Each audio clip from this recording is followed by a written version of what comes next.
Você pode ganhar dinheiro, ficar rico, se estiver na hora certa, no lugar certo. A vida não exige da gente acúmulo de informação. É a diferença que vai fazer a diferença.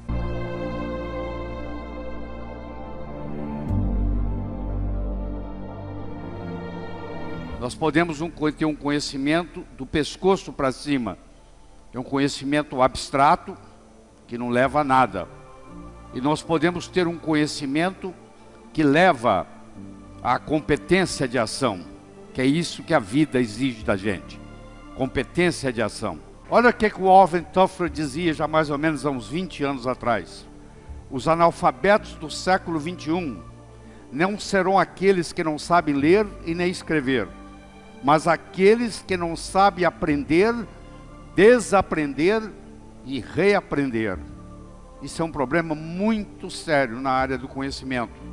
O indivíduo faz um curso superior, pega ideias, congela essas ideias na cabeça, e como a dinâmica é muito grande, nós temos hoje, só na área de saúde, mais de 20 milhões de trabalhos científicos publicados, e publicam-se em torno, desse ano vai se publicar, mais de 500 mil trabalhos científicos na área da saúde. Você imagine que mesmo que eu estude 24 horas por dia, ninguém teria de condição de ler isso numa vida, isso apenas por ano. Nós encontramos médicos que chegam lá ainda com os conhecimentos obsoletos, aprendidos na faculdade de medicina, que não se modificaram mais. Eles congelam aquele conhecimento e pensam que vão poder sobreviver com eles o resto da vida. Mas a dinâmica mudou muito. Porque primeiro nós temos a era da agricultura. Mandava no mundo quem tinha terra. Era o latifundiário que mandava. Era a era da agricultura. Depois surgiu a era industrial. Mandava no mundo quem tinha capital, quem tinha dinheiro. Depois veio a era da informação. Passou a mandar no mundo quem tinha conhecimento. E agora nós deparamos com um novo mundo. Quem manda no mundo é quem sabe usar o mundo digital. Na área da saúde, na área médica, o que nos diferencia dos técnicos não é só o teu conhecimento, é teu conhecimento por trás do conhecimento. Por que é desse jeito? Por que se faz assim? Nós vivemos num mundo hoje que se caracteriza por 3 palavras. A primeira palavra chama-se complexidade. É muito mais complexo viver em Maringá hoje do que era 20 anos atrás. Ou em qualquer cidade do mundo. A complexidade como um todo aumentou. Segundo, nós vivemos num mundo veloz. Nós vivemos no mundo da velocidade da luz. Sai uma notícia, imediatamente você tem acesso a essa notícia. Isso acontece em tempo real. E terceiro, vivemos num mundo incerto. Não adianta você ficar fazendo programação para daqui 10 anos. Você vai ter que mudar a sua estratégia. Porque dependendo do que estiver acontecendo, tem que haver uma mudança de estratégia. E às vezes acontece com você o inesperado. Você vê, o mundo é totalmente incerto. Que nós temos que estar preparados para essa incerteza, que nós não sabemos o que esperar. De repente acabou o muro de Berlim, de repente o dólar sobe, de repente o dólar cai, aí toda a estratégia que você fez vai por água abaixo. Tempos diferentes produzem mentes diferentes, com novas formas de pensar. É dono do mundo hoje não quem sabe, mas quem aprende. Porque quem sabe, sabe conhecimentos obsoletos, que não funcionam mais no mundo de hoje. Aquilo que o seu avô e o seu bisavô teve sucesso, não se aplica mais ao mundo de hoje. Se você for seguir as orientações do seu avô e do seu avô, seu bisavô, você vai estar desatualizado, porque não funciona desse jeito. Teve uma época que se vendia roda de carroça, roda de carruagem, se ganhava muito dinheiro. Hoje, a não ser que você venda pneu, porque roda de carruagem até o museu já tem, você não vai ganhar nada. Seu bisavô pode ter ganho muito dinheiro vendendo roda de carruagem. Mas para o mundo de hoje, isso não funciona mais. Eu gosto muito do exemplo do bambu chinês. Você que é internauta, eu lhe aconselho, quando você chegar em casa hoje, você digitar bambu chinês no Google e provavelmente você não vai conseguir dormir, só de escutar a história do bambu chinês. O bambu chinês, ele é assim, ó. Você planta ele, no primeiro ano ele não dá nada, no segundo ano ele não dá nada, no terceiro ano ele não dá nada, no quarto ano ele não dá nada, no quinto ano ele cresce 12 metros acima do solo. De repente, 12 metros acima do solo. Aí você fala, mas que coisa interessante. É, interessante. Mas se você for mais perceptivo, você vai ver que se você olhar abaixo da superfície da terra, é uma raiz ali que começa a crescer. No segundo ano ele não deu nada, mas a raiz aumentou.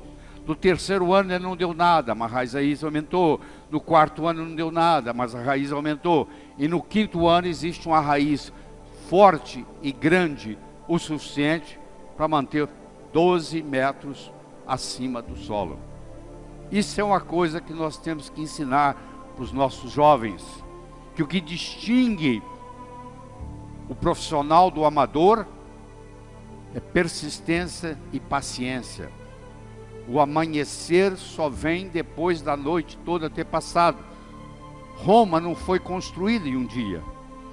O jovem tem uma ansiedade muito grande para que as coisas aconteçam. E aí você mostra para eles o exemplo do bambu chinês. O bambu esperou pacientemente por 5 anos para ter o sucesso que ele tem e se colocar 12 metros acima do solo. Paciência e persistência são duas características que distinguem o profissional do amador. Eu não sei e não sei que não sei. Quer dizer, eu tenho uma coisa que eu não sei fazer, mas eu não sei que eu não sei fazer essa coisa. Esse é o primeiro degrau. O segundo degrau, eu sei que eu não sei. O terceiro degrau, eu sei, mas eu não sei que eu sei. Se você sabe, mas não sabe que sabe, é como se você não soubesse. É a pessoa que com 75 anos de idade descobre que ela é uma grande pintora ou uma grande escritora e lança seu livro, o primeiro livro, aos 76 anos de idade. Ela não sabe, ela sabia, mas não sabia que sabia. Se você tem uma habilidade, mas se você não sabe que você tem essa habilidade, é como se você não soubesse. E finalmente nós temos o quarto, que você sabe e você está consciente que você sabe o que você sabe. E isso é muito importante. E isso tem que ter a ver com a sua competência de ação, não com o seu acúmulo de informação. Se você vai no aeroporto de Guarulhos, entra num Airbus que está fazendo São Paulo, Nova York, e o comissário de bordo diz assim: senhoras e senhores, o indivíduo que está sentado na cabine do piloto não é piloto, mas ele tem muitas opiniões de como pilotar um avião. Você ficaria na aeronave? Não. Você não quer saber quem leu livros ou quem tem opiniões de como pilotar um avião. Você quer saber quem é que decola, voa e aterriza são e salvo em Nova York. Isso se chama competência de ação. No ensino superior, o que nós deveríamos estar fornecendo para os nossos alunos não é o conhecimento abstrato, porque esse entra num ouvido e sai no outro.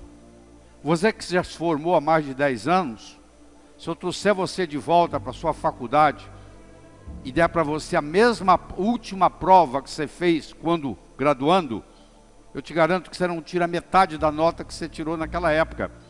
Porque muito daquilo abstrato que você aprendeu já não existe mais no seu cérebro. O que realmente permaneceu é aquilo que você tem competência de ação.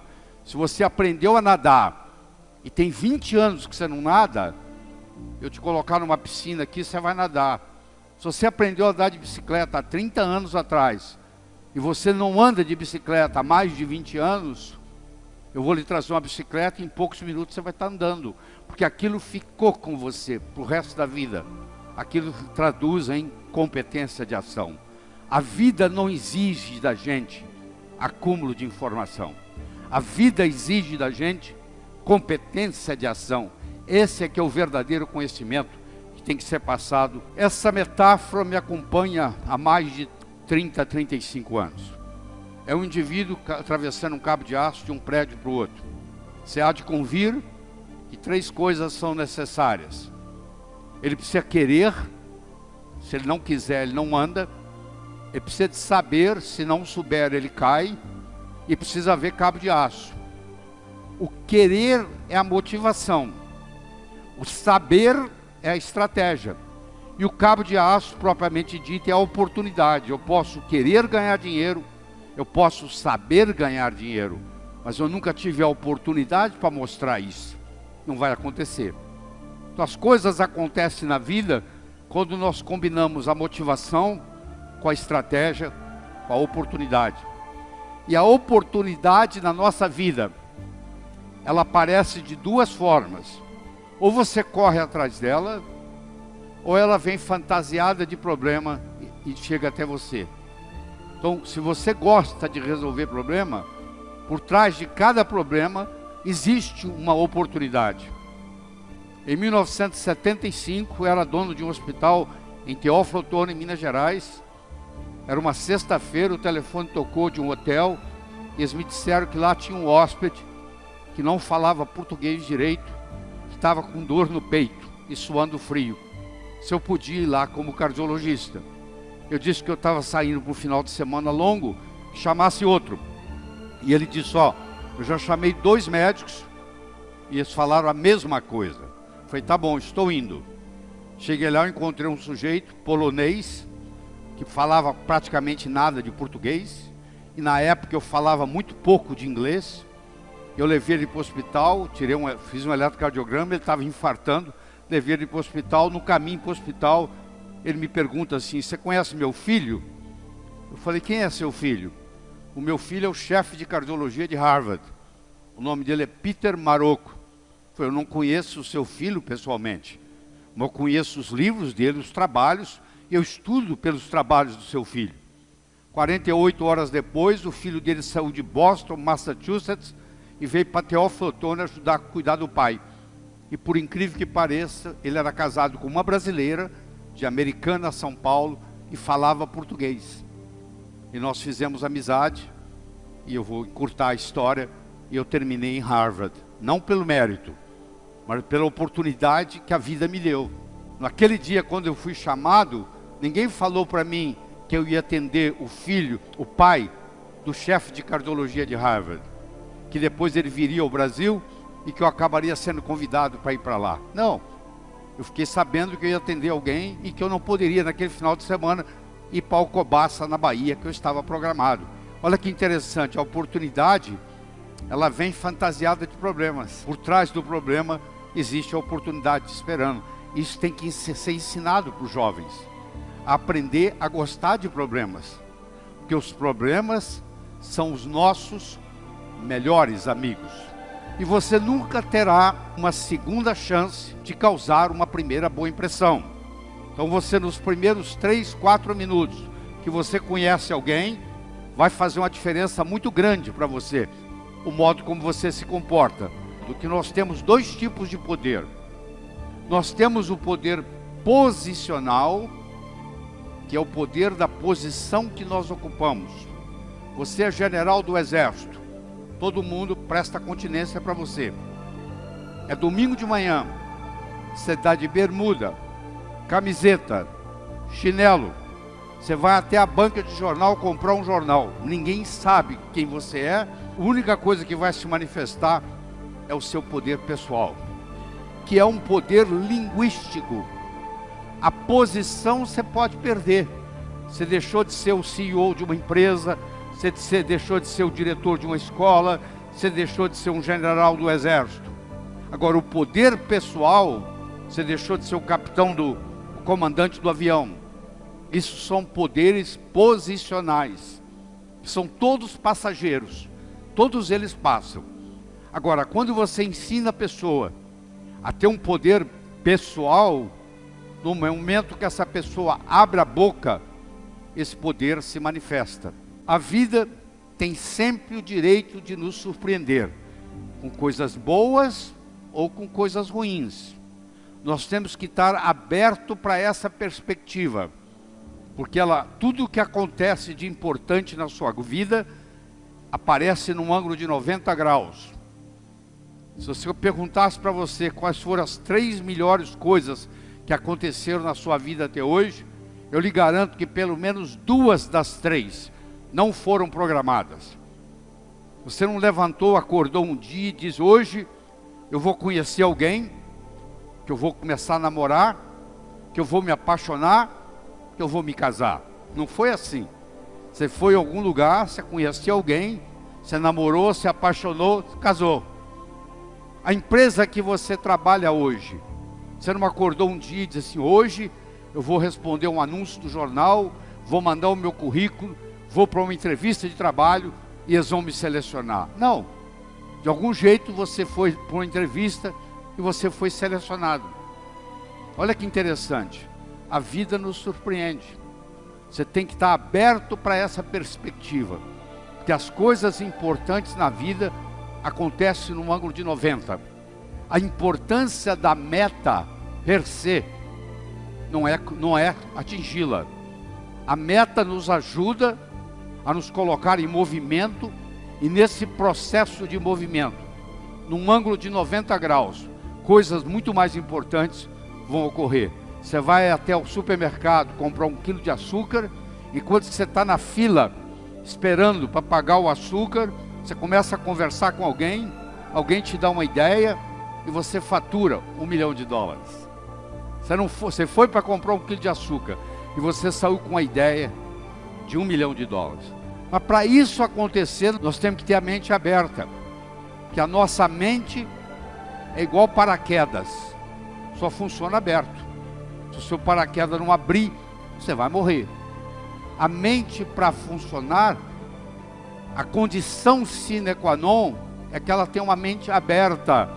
Infelizmente, nós aprendemos muito na faculdade uma série de preconceitos no que diz respeito ao conhecimento, e achamos que aquilo que nós estamos aprendendo é verdadeiro.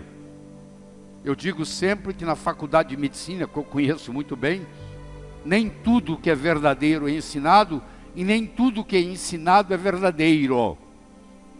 E o médico vai descobrir isso com o passar da vida. Isso tem que ser revolucionado, isso tem que ser mostrado enquanto na faculdade de medicina. Porque um erro ensinado vai custar vidas para muita gente. Você não sabe as consequências disso. E hoje, o bom com o mundo virtual, o mundo digital, isso está acontecendo. Porque hoje o paciente, ele chega ao consultório médico, muitas vezes sabendo mais da doença dele do que o próprio médico. E o médico tem que aprender a ter a humildade de ter ele como parceiro, e colocar o paciente para estudar para ele.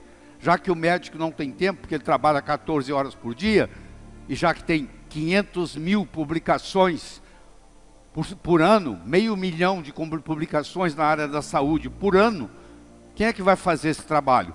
Os pacientes que estão interessados nas suas próprias doenças. Então o médico tem que usar o paciente como parceiro, como fonte de conhecimento, e ter a humildade o suficiente para aprender com os pacientes. Isso tem que ter um ato de humildade para que isso ocorra. E nunca deixe aquilo que você não pode fazer atrapalhar aquilo que você pode fazer. Ah, eu não posso fazer isso, eu não posso fazer aquilo, eu não posso fazer aquilo. Eu não estou perguntando o que você não pode. Eu quero saber o que é que você pode fazer na situação que você está, com o conhecimento que você tem. Tem que começar de algum lugar. Você não pode ficar esperando ser super para começar. Você começa, e o melhor dos mestres é o próprio universo, que vai nos ensinar. Porque o universo nada ensina melhor do que a sua própria experiência. Claro que se você aproveitar a experiência alheia, encurta o processo de aprendizado. Mas nada impede que você aprenda por si próprio. E hoje, mais do que nunca, há uma grande necessidade do autodidatismo. que é você aprender por conta própria. Porque se você depende de um mestre para lhe ensinar, você só chega onde o seu mestre chegou. Se você aprende a aprender sozinho, que é uma coisa simples de fazer, é só começar, o céu é o limite. O seu limite vai ser o seu potencial. E nem todo mundo nasce com o mesmo potencial. Os maiores tesouros da humanidade estão enterrados no cemitério. São pessoas que nasceram, viveram, morreram e não foram capazes de exercitar o seu potencial. E eu acho que se é lhe dado um potencial e você não exercita esse potencial, quando você chegar lá do outro lado, quando você transcender o seu endereço cósmico, eles vão te perguntar lá em cima: o que você fez com esse potencial, com essa habilidade que eu lhe dei? Você vai ser cobrado por isso, que você recebeu alguma coisa e não fez nada com ela. Você imagina um peixe que nunca saiu da água. Você acha que ele sabe que ele vive na água? Não. Se ele nunca saiu da água, ele não sabe o que não é água. Para ele saber que ele vive na água, ele tem que ter a consciência, a experiência de viver fora d'água. Como ele não saiu da água nunca, ele nunca teve a experiência de sair da água. Então ele não sabe que ele vive na água. Essa analogia eu quero fazer para você com paradigma. E o paradigma é muito simples. Houve uma época que a terra era chata. Quer dizer, acreditava-se que o navio ia viajar nos mares e que chegava uma hora que ele caía no final do mundo. Tanto é que a mulher do marinheiro ia com uma roupa para o porto, se despedia do marido. Antes de voltar para casa, ela se vestia de preto, que ela ia ficar de luto, porque a maioria não voltava, porque morria durante a viagem. A maioria morria, na realidade, de escorbuto. Mais da metade dos marinheiros morriam de escorbuto, deficiência de vitamina C. Mas muitos, o navio afundava e não voltavam. E aí acreditava-se que morreu porque caiu no final do mundo. Quando foi trazido o conceito de que o mundo era redondo, o paradigma que nós vivemos hoje, de que o mundo é redondo, quando o mundo era plano, era impossível fazer uma viagem de volta ao mundo, no mundo plano. Hoje você pode fazer uma viagem de volta ao mundo, no mundo redondo. Olha que interessante. Quando o paradigma mudou do mundo plano para o mundo redondo, as possibilidades se multiplicaram. Aquilo que é impossível na sua vida, hoje, é impossível no paradigma que você está vivendo. Se você mudar o paradigma, as possibilidades se multiplicam. Toda vez que você tiver alguma coisa que você achar que é impossível, ela é impossível no paradigma que você vive. Se você mudasse o paradigma, como aconteceu aqui, as possibilidades agora de volta ao mundo vão aparecer. Certo? Você imagina, por muitos e muitos e muitos anos, existia uma teoria de que todos os cisnes eram brancos. E isso era acreditado no mundo inteiro. Quando a Austrália foi descoberta, pela primeira vez na história, lá apareceu cisne preto. Então essa teoria de anos e anos e anos, de que os cisnes eram brancos, com um exemplo, acabou a história. Se você não conhece a causa, você não consegue reproduzir o efeito. Você pode ganhar dinheiro, ficar rico, se estiver na hora certa, no lugar certo. Eu quero saber se vocês tomarem o dinheiro de vocês, se você ganha de novo. Porque pode acontecer que quem tivesse naquela hora certa, naquele lugar certo, seja você ou seja outro, ia acontecer. Para quem tivesse naquele lugar certo, na hora certa. Quero saber se poder tirar tudo que você tem, se você consegue ganhar de novo. Aí você conhece o caminho das pedras. Se você não conhece a causa, você não consegue na vida reproduzir os efeitos. Então, se você está preocupado com a sua saúde, que é a maior riqueza que você tem no mundo. Tem nada que pareça com isso. Eu tive a oportunidade de fazer pré e pós-operatório durante 3 anos para o Dr. Michael DeBake em Houston, maior cirurgião cardíaco que o mundo já teve, e ele recebia mais de 100 pacientes por dia. Eu cuidava daqueles que falavam português e daqueles que falavam espanhol, e eram todas pessoas multimilionárias, que às vezes chegavam lá nos próprios aviões, com vários seguranças e etc., doentes, e vinham ver o Dr. DeBake, e naquela relação médico-paciente, eles diziam para mim assim: Dr. Ribeiro, eu daria tudo o que eu tenho para recuperar minha saúde. Eu daria toda a minha fortuna, toda a minha riqueza para recuperar minha saúde. E você tem a saúde, às vezes não dá valor para ela. Se você não tiver tempo para cuidar da sua saúde, um dia você vai ter que arrumar tempo para cuidar da sua doença. Se você fala assim: ó, eu sou muito ocupado, eu não tenho tempo para cuidar da minha saúde, eu falo: tudo bem, não se preocupe, um dia você vai ter que arrumar tempo para cuidar da sua doença. Eu vou dar para você de presente agora uma pérola. Você vai pegar a pérola, vai olhar para ela na sua mão, não vai ficar segurando ela por muito tempo, você vai colocá-la no bolso. Daqui uma semana eu vou me encontrar com você, vou lhe entregar uma segunda pérola. De novo você vai colocá-la na sua mão, não vai esperar muito tempo, vai colocá-la no bolso. Daqui 15 dias eu me encontro com você pela terceira e última vez, e te dou a terceira pérola, e de novo você coloca ela no bolso. Daqui 6 meses eu me encontro com você e pergunto assim: onde é que estão as pérolas que eu te dei? Você vai dizer mais ou menos assim: a primeira eu coloquei no criado mudo, a mocinha que arruma lá em casa não viu, jogou no lixo. A segunda eu esqueci no bolso da calça, a calça foi para a lavanderia e voltou sem pérola. E a terceira, você não vai acreditar, eu escondi de mim mesmo. Eu guardei tão bem guardado que eu não sei onde está. Não sei quantos de vocês já esconderam coisas de você mesmo. Está tão bem guardado que nunca mais você vai encontrar.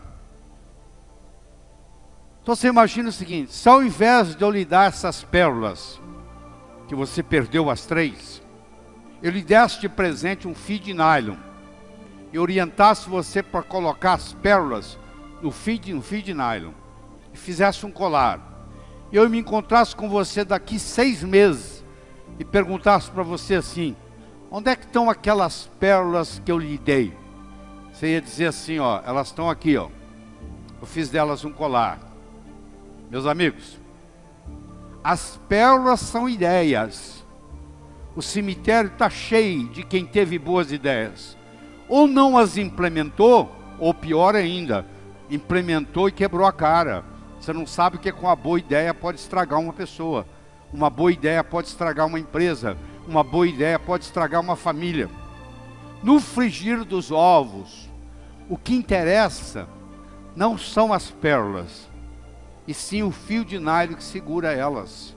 É a diferença que vai fazer a diferença. É você ter modelos. Então, nesse poder do conhecimento, é muito mais importante você ter o modelo do que o conhecimento per se. Porque o modelo vai ficar ali com você pro resto da vida, enquanto que a informação, ela desaparece do seu cérebro. Ela some, igual as pérolas. Sabe onde é que uma cadeira de balanço vai? A lugar nenhum. Sabe por quê? Ela oscila. Se você puser mais energia nela, ela oscila mais. Mas olha aqui o meu cotovelo. Ela não sai do lugar aqui, ó. Você deve conhecer gente assim. Você encontra, passa-se o tempo, você encontra de novo, a pessoa está no mesmo lugar. Dessa vez vai, não foi. Dessa vez vai, não foi. Por outro lado, isso aqui é um carro Fórmula 1. O carro Fórmula 1, como você sabe, é igual um avião. Ele não tem marcha ré. Ele só anda para frente. Ele foi feito para avançar. Então uma pessoa pode ter uma estrutura psicológica de cadeira de balanço, você deve conhecer muitos, e uma pessoa pode ter estrutura psicológica de carro Fórmula 1. Se a pessoa tiver uma estrutura psicológica de cadeira de balanço, a primeira coisa que eu tenho que fazer com ela é mudar a estrutura psicológica dela.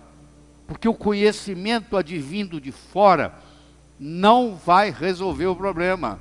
Não vai transformar uma cadeira de balanço num carro Fórmula 1. Então eu desenvolvi um modelo que eu quero compartilhar com você, que eu chamo de um modelo de resolução de problemas, que vai servir para você para o resto da vida. Eu reuni as 300 e poucas pessoas que reportavam no meu departamento e disse para elas o seguinte: a partir de hoje, você só entra no meu escritório se você for capaz de me responder 4 perguntas. Primeiro eu vou te perguntar qual é o problema. Problema definido, 50% resolvido. Você deve conhecer esse ditado. Problema definido, 50% resolvido. Eu já participei de reuniões, como você já participou, onde depois de 40 minutos, cada um tem um problema diferente na cabeça. A definição do problema é crucial para a resolução do problema. Aí eu vou lhe fazer uma segunda pergunta. Quais são as causas do problema? Se o seu pneu dianteiro direito está gastando, e você trocou o pneu e gastou de novo, e você trocou o pneu e gastou de novo, é melhor se alinhar as rodas, porque o problema está no alinhamento das rodas. E aí o seu pneu direito, dianteiro, não vai gastar mais. Quais são as causas? Claro que quando eu pergunto para ele quais são as causas, ele com os colegas começam a trabalhar, começa a ter um trabalho em equipe. Terceiro, eu vou perguntar para você quais são as possíveis soluções. E de novo, o trabalho em equipe vai surgir, porque um vai conversar com o outro, vai perguntar para o outro, vai ligar para um consultor. E finalmente eu vou te perguntar qual é, na sua opinião, a melhor solução. Olha que interessante. O sujeito está pronto para ir na minha sala, bater lá para me incomodar. Aí ele diz: bom, lá ele vai me fazer 4 perguntas. Ele vai me perguntar qual é o problema, quais são as causas do problema, quais são as possíveis soluções e, na minha opinião, qual a melhor. Bom, qual é o problema? Ele vai definir. Problema definido, 50% resolvido. Ele vai ver quais são as causas, ele vai conversar com os colegas. Ele vai identificar as causas. Ele vai ver quais são as possíveis soluções. Ele vai ligar para um consultor e perguntar o que ele acha. E finalmente ele vai decidir, na opinião dele, qual é a melhor solução. Sabe qual a conclusão que vai chegar? Não preciso ir lá no Lair. Olha, eu mesmo resolvi. Então parou de vir gente me incomodar durante o dia, porque eles aprenderam a fazer isso. Leva isso aí de presente, porque isso aí em qualquer situação, pessoal ou profissional, vai alavancar o que você tem de conhecimento na vida. Se eu estou na minha profissão e surge um problema, como é que eu sei se eu estou vendo isso aqui ou se eu já estou vendo o todo? Muito simples. Eu tenho que fazer a seguinte pergunta: qual é o problema mais amplo do qual este é apenas uma parte? Com isso aí, com essa simples pergunta que eu estou entregando para você agora, eu estou lhe ensinando a pensar melhor sistemicamente. E quando você aprende o pensamento sistêmico, você se torna mais hábil para viver as surpresas da vida. Uma águia é capaz de ver um peixe abaixo da superfície da água, a 500 metros de altura, e ela vai lá e pega com a garra o peixe. Isso aqui é uma coruja. A águia é muito boa durante o dia, mas ela não enxerga nada durante a noite. A coruja, por outro lado, ela não enxerga nada durante a noite, mas ela tem uma visão noturna das melhores. O que você acha que é melhor? Você ter uma visão de águia ou você ter uma visão de coruja? Eu diria o seguinte: se o problema é diurno, eu quero ter visão de águia. Se o problema é noturno, eu quero ter visão de coruja. Depende do contexto do processo. Muitas vezes eu vou ser capaz de resolver o problema, muitas vezes eu tenho que ter a humildade para delegá-lo. Aí que vem a interdisciplinar, ou melhor dizendo, a transdisciplinar. que é um nível acima da interdisciplinar. Quando eu junto um grupo de pessoas que contribuem de forma diferente, uns vendo mais durante o dia, outros vendo mais de noite, durante a noite, eu estou conversando metaforicamente e resolvo o problema. Era uma vez um escritor que vivia à beira-mar. Ele tinha por costume caminhar na praia de manhã, e à tarde e à noite ele escrevia. Amanhã, caminhando na praia, ele avistou um jovem que dançava na areia. Aquilo despertou a curiosidade dele. Ele se aproximou e perguntou para o jovem: o que você está fazendo, jovem? Está dançando? Ele falou: não, eu estou jogando estrelas do mar de volta ao oceano. A maré está baixa, o sol está quente, e essas estrelas do mar estão morrendo desidratadas na areia. Eu estou jogando-as de volta ao oceano. O escritor olhou para o jovem e disse: será que você não entende, jovem? Existem centenas e centenas e centenas de quilômetros de praia. Existem centenas de milhares de estrelas do mar na areia. Você jogar uma ou outra de volta ao oceano não vai fazer nenhuma diferença no total. O jovem foi lá, pegou uma estrela do mar, jogou no oceano, olhou para o escritor e disse: para essa eu fiz diferença. O escritor foi para casa. Naquela tarde ele não conseguiu escrever. Naquela noite ele não conseguiu dormir. Na manhã seguinte ele se juntou ao jovem e os dois juntos começaram a jogar estrelas do mar de volta ao oceano. Eu não sei qual o impacto que essa nossa conversa vai ter em você, mas eu vou dizer uma coisa: se fizer diferença para um de vocês, eu já me dou por satisfeito.